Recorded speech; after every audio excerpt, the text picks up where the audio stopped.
성교통은 성교와 관련해서 발생하는 생식기의 반복적인 통증을 말합니다. 이것은 주로 한의학에서는 교접통, 합방음통이라고 말하는데요. 주로 당연히 이제 여성들에게 발생을 하겠죠. 이 성교통의 경우에는 신체적인 원인과 정신적인 원인 두 가지로 나누어 볼 수가 있는데, 먼저 신체적인 원인으로는 주로 생식기 입구 쪽에 통증을 호소하는 경우, 이때는 질염이나 방광염, 기타 이런 증상으로 나타나는 경우가 주로 있으시고요. 그리고 좀 더 깊은 쪽의 통증은 자궁이나 골반의 염증성 질환하고도 연관이 됩니다. 그래서 만성 요통이라든지 골반통이라든지 이런 것을 함께 또 나타내는 경우가 있고요.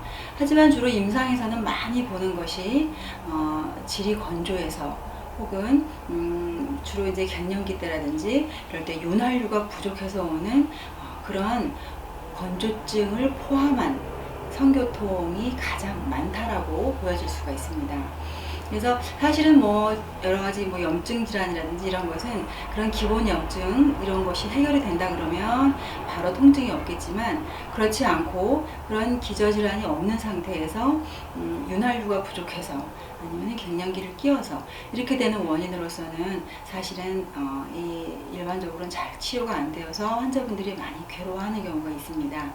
그럴 때에는 정말 한의학적으로 많은 도움을 받으실 수가 있는데, 이런 성교통의 경우에는 생식기 부분만 아픈 것이 아니라 심할 경우에는 아랫배라든지 옆구리 쪽으로 당겨서 함께 아픈 경우도 있습니다. 그렇다면 한의학적으로는 어떻게 이 성교통을 구별해서 치료를 할까라고 이제 여쭤보시는 분들이 많이 있으신데, 사실은 우리가 정말 정신적으로 많이 압박을 받는다 그러면 어떤 성적인 욕구라든지 이런 부분이 전혀 일어나지 않겠죠. 그렇기 때문에 가장 중요한 부분이 스트레스에 해당하는 간기울결입니다. 그래서 간기울결이라고 할 때는 스트레스와 연관이 되는 그런 성교통이겠구나 라고 보시면 되는데, 주로 이제 옆구리가 당기는 증상을 함께 같이 호소하고, 그리고 굉장히 또 화가 잘 나면서 어떤 경우에는 두통을 함께 호소하는 경우가 많이 있습니다. 그래서 그런 경우에는 잦은 또 짜증과 어떤 성격적으로 많이 내가 왜 이럴까라고 생각하는 부분이 있으면서 함께 성교통이 오는 경우.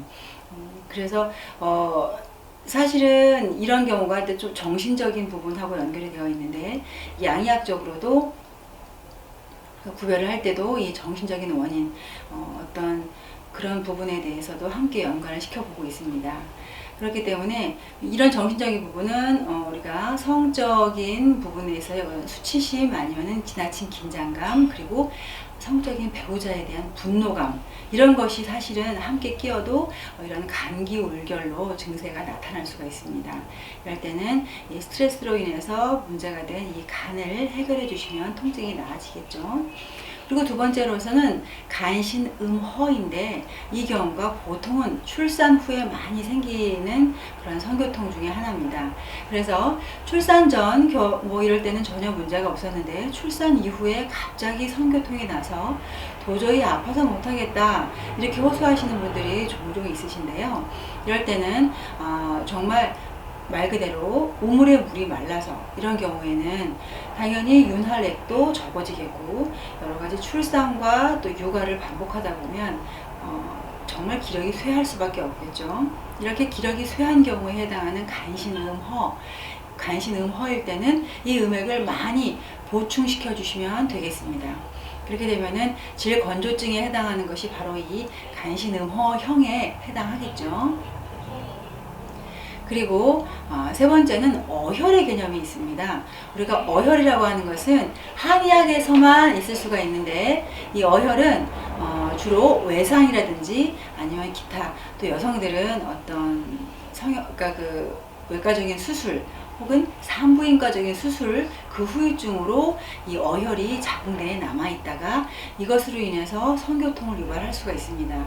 이때는 특징이 뭐냐면 생리할 적에 굉장히 검은 덩어리가 많이 나오실 수가 있고요. 그리고 성교통의 양상도 콕콕 찌르듯이 약간 심하게 느껴질 수가 있습니다. 그리고 이 혀를 내밀어 봤을 때 혀가 약간 그 자색으로 얼룩덜룩한 그런 특징을 함께 호소할 수가 있고요. 그 다음 네 번째로는 원인은 간담습열이라고 하지만 기본적으로는 간장과 신장 기능의 허증을 깔고 올라온 간담의 습열이라고 표현을 해도 괜찮을 것 같습니다. 간담습열에 해당하는 증상은 특히 여성의 경우에 냉대하에서 굉장히 심한 악취를 동반할 수가 있습니다. 이때는 이 간담의 습열이기 때문에 습열을 반드시 말려주고 열을 꺼주고 치료를 해야만 이 성교통이 없어지기 때문에 또 이것은 그 대하의 치료법, 냉대하의 치료법과 매우 유사합니다. 그래서 냄새가 나는 누런 빛깔의 냉대하를 함께 동반하는 성교통의 경우에는 내가 간담습열이라는 그런 원인에 해당할 수 있겠구나 라고 짐작을 하시고 이 간담습열에 대한 것을 해결해 주시면 성교통을 치료할 수가 있습니다.